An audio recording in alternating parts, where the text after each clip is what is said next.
Hi guys, ఈరోజు మనం శశాంక్ కనిపించని విధి అల్లిన ఒక ప్రణయ్ కథ అనే సిరీస్లో 3వ ఎపిసోడ్లోకి వెళ్ళేక ముందు నిన్నటి వరకు ఏం జరిగిందో క్లుప్తంగా తెలుసుకుందాం. క్లుప్తంగా అంటే బ్రీఫ్గా. ఓకే, సాంగ్య చిన్న బాబుగా ఉన్నప్పుడు ఎయిర్పోర్ట్లో ఒక ఇండియన్ ఫ్యామిలీ పరిచయం అవుతుంది.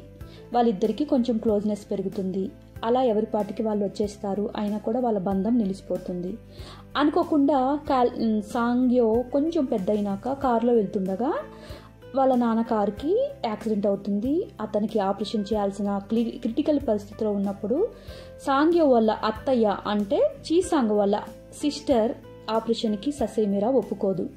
సాంగ్లీ, నువ్వు బయటికి వెళ్ళిపోతేనే నేను మా బ్రదర్కి ఆపరేషన్ చేపిస్తాను అంటుంది. ఇంకా ఏం చేయాలో తెలియక సాంగ్యోని తీసుకొని బయటికి వచ్చేయటానికి ట్రై చేస్తుంది. ఎక్కడికి వెళ్ళాలో అర్థం కాదు. వర్షం కురుస్తూ ఉన్న టైంలో అనుకోకుండా ఒక అతను వాళ్ళ ఇంటికి తీసుకువెళ్తారు.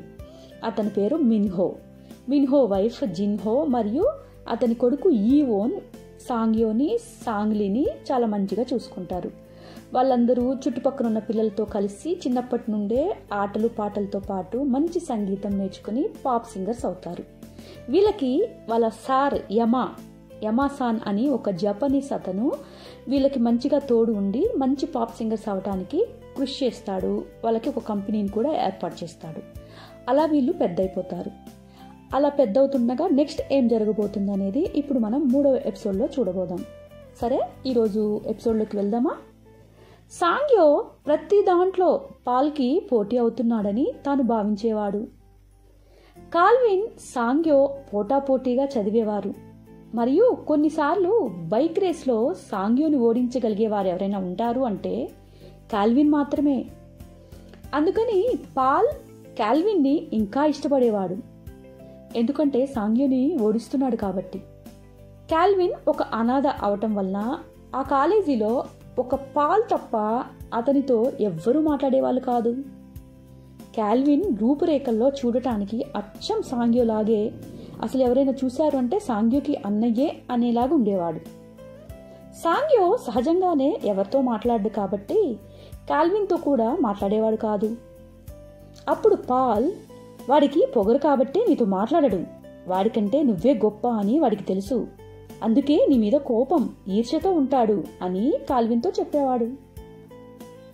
కాల్విన్ జస్ట్ విని నవ్వేసి, ఎవరు మాట్లాడినా మాట్లాడకపోయినా నాకు ప్రాబ్లం లేదు, నువ్వు నాతో మంచిగా ఉంటావు కదా అని, అది నాకు చాలు అంటూ వినయంగా చెప్పేవాడు. కాల్విన్ బైక్ రేస్లో గెలిచినప్పటికీ తన వెనుక ఎవరూ లేరు కాబట్టి కాలేజీ యాజమాన్యం వాళ్ళు సాంగ్యోని విజేతగా ప్రకటించేవాళ్ళు. అలా మోసం చేస్తున్నారు అని సాంగ్యోకి కూడా తెలియదు. ఇక ఇలా గడుస్తూ ఉంది. అలా గడిచినప్పుడు 2022లో 2022వ సంవత్సరం ఇండియాలో నుండి వారికి ఒక లైవ్ కన్సర్ట్కి రమ్మని ఆహ్వానం వచ్చింది. అది కోవిడ్ సిచ్యువేషన్ తగ్గుతున్న సమయం. సాంగ్యో ప్రొడ్యూసర్ యమాసాన్ చాలా జాగ్రత్తలు తీసుకుని వారిని ఇండియాకి తీసుకువచ్చాడు. అందరికీ బ్లాక్ టీషర్ట్స్ మరియు బ్లాక్ మాస్క్స్ ఇచ్చి, మీరు తప్పకుండా బయటికి వెళ్ళినప్పుడు మాస్కులు తీయద్దు అని మిస్టర్ యమా వారితో చాలా స్ట్రిక్ట్గా చెప్పారు. వాళ్ళు ఓకే అంటూ రెస్టారెంట్లో క్రౌడ్గా ఉండటం వల్ల ఫుడ్ని రూమ్కు తీసుకెళ్దాంలే అని కూర్చొని మాట్లాడుకుంటూ ఉన్నారు. అప్పుడే ఢిల్లీలో నిర్మానుషంగా ఉన్న ఒక వీధిలో 4 స్పోర్ట్స్ బైక్స్లో హెల్మెట్ పెట్టుకుని బ్లాక్ అండ్ బ్లాక్ డ్రెస్సెస్లో మేఘాలలో తేలిపొమ్మన్నది తుఫానుల రేగిపొమ్మన్నది అమ్మాయితో సాగుతూ చిలిపి మది, బీట్ ఇన్ మై హార్ట్ ఎందుకింట కొట్టుకుంది, హీట్ ఇన్ మై థాట్ వెంటబడి చుట్టుకుంది, ఓ మై గాడ్ ఏమిటింత కొత్తగున్నది అంటూ పాడుకుంటూ 4 బైక్స్లలో ఫాస్ట్గా డ్రైవ్ చేసుకుంటూ వచ్చేస్తున్నారు.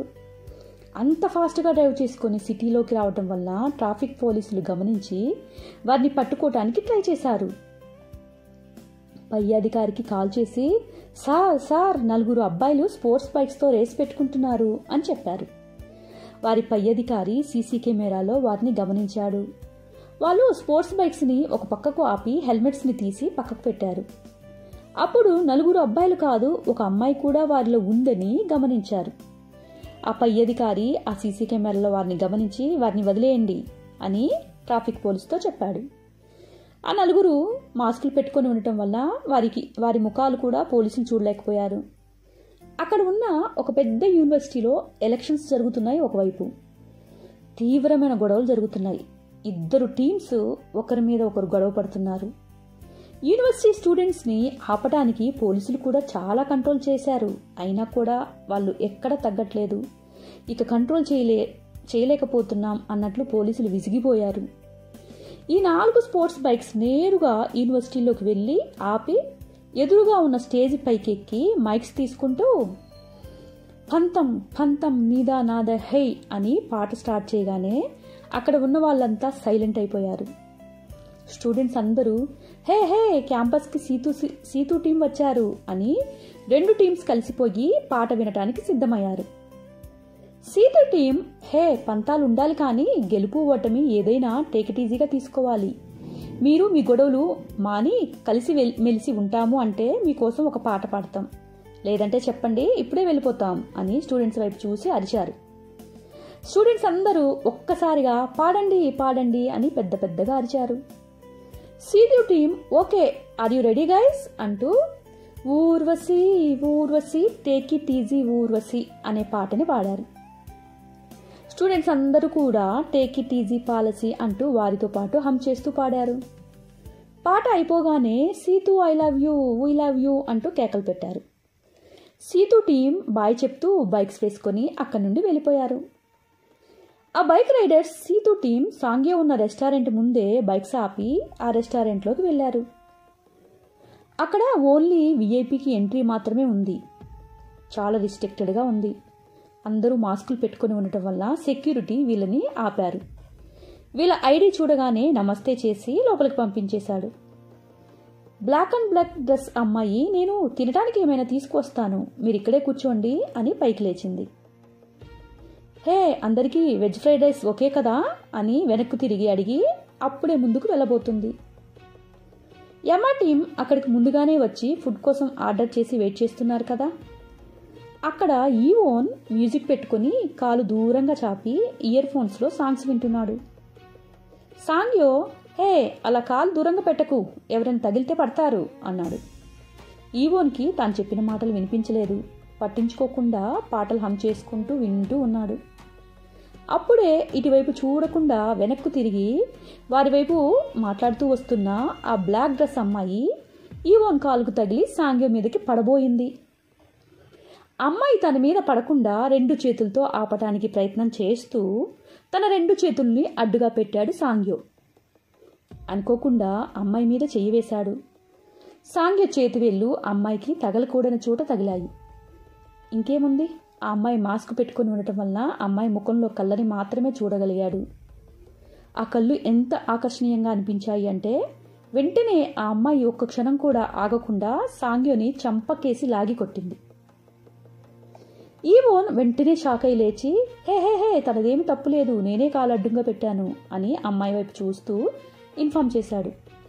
ఆ అమ్మాయి మరలా క్షణం కూడా ఆలోచించకుండా ఈవోన్ని కూడా చంపకేసి లాగి కొట్టింది. అక్కడ ఉన్నవారంతా ఆశ్చర్యపోతూ దాన్ని వీరి స్పాన్సర్స్ కూడా ఇష్యూ చేయడానికి ప్రయత్నించారు.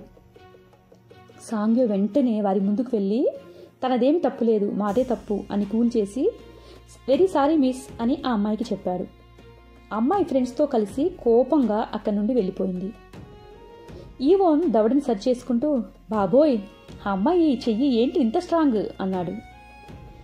అక్కడే పక్కనే ఉన్న ఇండియన్ ఫ్రెండ్ తను మీలాగే పెర్ఫార్మెన్స్ చేయడానికి వచ్చింది, ఇండియన్ గర్ల్ పవర్ ఏంటో తన దెబ్బతోనే మీకు తెలిసి ఉంటుంది అన్నాడు. సాంగ్య కూడా తన దవడను చేతితో తడుముకుంటూ ఆ స్పర్శ తనకు ముందుగా పరిచయం అయినట్లుగా ఫీల్ అయ్యాడు. కానీ మౌనంగా ఫ్రెండ్స్ తోటి బయటకు వచ్చేశాడు. సీతూ టీం డాన్స్ పెర్ఫార్మెన్స్ చేయడానికి సాంగ్య వాళ్ళు వచ్చిన టైం లైవ్ కన్సర్ట్కి వచ్చారు. పాపులర్ అయిన వరాహ రూపం అనే పాటను మ్యూజిక్ చేస్తూ పాడుతూ క్లాసికల్ డాన్స్ పెర్ఫార్మెన్స్ చేశారు. అక్కడ ఉన్న వాళ్ళంతా ఈలలు వేస్తూ క్లాప్స్ కొడుతూ సీతూ సీతూ అని కేకలు పెట్టారు. వారి పెర్ఫార్మెన్స్ అయిపోయాక వారు అక్కడి నుండి వెళ్ళిపోయారు. మరో సైడ్ నుండి సాంగ్యో వాళ్ళ టీం పెర్ఫార్మెన్స్ చేసి టైం వచ్చింది. వాళ్ళ టీంతో ఈవోన్ సాంగ్యో పాటలు పాడుతూ డాన్స్ చేస్తున్నారు. అక్కడ ఉన్న అమ్మాయిలంతా సాంగ్యో లవ్ యూ, ఈవోన్ లవ్ యూ అని తెగ కేకలు పెట్టేస్తున్నారు. సాంగ్యో తప్ప వారి టీంలో అందరూ అమ్మాయిల్ని చూస్తూ చేతులు ఊపుతూ డాన్స్ చేస్తున్నారు. చాలామంది అమ్మాయిలు డాన్స్ ప్రోగ్రాం అయిపోయాక మాట్లాడటానికి ట్రై చేశారు. కానీ సాంగ్యో మాత్రం అమ్మాయిల వైపు చూడకుండా ఫాస్ట్గా స్టేజ్ దిగి తన రూమ్లోకి వెళ్ళిపోయాడు. అమ్మాయిలు ఈవోన్ వెంట పడుతుంటే వాళ్ళతో జియాన్ మిగతా వారంతా కొన్ని ఫోటోలు దిగారు. 1 సంవత్సరం గడిచిపోయింది. అలా సంవత్సరం గడిచిన తర్వాత కొరియో సియోల్ నేషనల్ ఎయిర్పోర్ట్లో ఒకరోజు అప్పుడే ఫ్లైట్ దిగిన ఈవోన్ సాంగ్యోకి ఫోన్ చేశాడు. వీడియో కాల్ చూపిస్తూ, రే సాంగ్యో, ఇంకా ఆఫీస్లోనే ఉన్నావా? అబ్బా ఏంటిరా, అరే నువ్వు ఇంకా మారవా? లైఫ్లో కొంచెం అమ్మాయిని చూడరా, లేదంటే నీ లైఫ్ అలాగే ఆఫీస్ రూమ్లోనే గడిచిపోతుంది అన్నాడు. ఇంకా ఆపురా, నువ్వు చూసి ఎంజాయ్ చేయి, నన్నెందుకు చంపుతావు అని సాంగ్యో తన వర్క్ చేసుకునేది ఆపి అన్నాడు. ఈవోన్, అరే ఒకసారి ఇలా చూడరే, అమ్మాయిల కాళ్ళని చూడరా, ఒక్కొక్కరు మెరుపు తీగల్లా ఎలా ఉన్నారో చూడు అని ఎదురుగా వస్తున్న అమ్మాయిని చూపిస్తూ ఫోన్ని చుట్టూ తిప్పాడు. అలా తిప్పుతుంటే అనుకోకుండా తన వెనక వస్తున్న ఒక అమ్మాయి ట్రాలీకి ఈవోన్ ట్రాలీ ఢీ కొట్టింది. ఇంకేముంది, ఆ అమ్మాయి ట్రాలీలో ఉన్న లగేజ్ బ్యాగ్స్ అన్నీ కింద పడిపోయాయి. హాయ్ గైస్, ఈరోజు 3వ ఎపిసోడ్ అయిపోయింది. ఎలా ఉంది, మీకు నచ్చిందా? అంత ఫాస్ట్గా పిల్లలు పెద్ద అయిపోయారు. సాంగ్యో ఇండియాకి వచ్చేసాడు. ఇండియాకి వచ్చి ఇండియన్ అమ్మాయితోటి చెంపదెబ్బ కూడా తిన్నాడు కదా. అమ్మాయి గుర్తుండిపోతుందంటావా? ఓకే, మీరే గెస్ చేయండి. అది అయిపోయాక ఇప్పుడు ఈవోన్ ఎయిర్పోర్ట్లో ఉన్నాడు కదా. ఎయిర్పోర్ట్లో ఉన్నప్పుడు ఏ అమ్మాయికి ఢీ కొట్టాడో, మరి తర్వాత ఏమవుతుందో చూద్దామా? ఈవోన్కి గర్ల్ ఫ్రెండ్ దొరికేసిందంటారా? చూద్దాం ఈవోను ఎలా అమ్మాయిని ట్రీట్ చేస్తాడో ఏంటో. ఇక రేపటి ఎపిసోడ్ కోసం ఎదురు చూస్తూ ఉంటారని అనుకుంటున్నాను. నా ఛానల్ని సబ్స్క్రైబ్ చేసుకోకపోతే సబ్స్క్రైబ్ చేసుకోవచ్చు కదా. అలాగే ఆల్రెడీ చేసుకొని ఉంటే కొంచెం డైలీ నా ఎపిసోడ్స్ని మీ వాట్సాప్లో షేర్ చేయండి. రోజుకి ఒక్కళ్ళైనా మీ ద్వారా నా ఛానల్ని సబ్స్క్రైబ్ చేసుకుంటే హ్యాపీ కదా. ఇకపోతే నేను కొన్ని సాంగ్స్ని కూడా అప్లోడ్ చేస్తూ ఉంటాను. నేను ఓన్గా రాసుకున్న సాంగ్స్ని, వాటిని కూడా ఒకసారి చూసేయండి. నా పాత ఛానల్ శశాంక్ మెండు, SASAANG అంటే ఈ హీరో పేరే. ఎందుకంటే నా మొదటి నావల్ కాబట్టి నా ఛానల్ పేరు అదే ఉండాలని పెట్టుకున్నాను. సో ఆ ఛానల్ని కూడా ప్లీజ్ దయచేసి ఒకసారి అప్పుడప్పుడు చూస్తూ ఉండండి.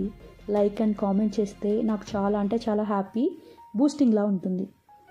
మీరు చేసే ఒక్కొక్క కామెంట్ నాకు చాలా హెల్ప్ఫుల్గా ఉంటుంది. ఇంకా మంచి వీడియోస్ చేయడానికి అది పనికొస్తుంది. సరే, ఇది ఇంకా లెంత్ ఎక్కువైపోతుంది కబుర్లలోకి వెళ్తే. నెక్స్ట్ ఎపిసోడ్ కోసం ఎదురు చూస్తూ ఉండండి. అంతలోపల ఒకసారి నా పాటలను కూడా వినేయండి. ఉంటాను. ఇట్లా మీ రాధి. Thank you.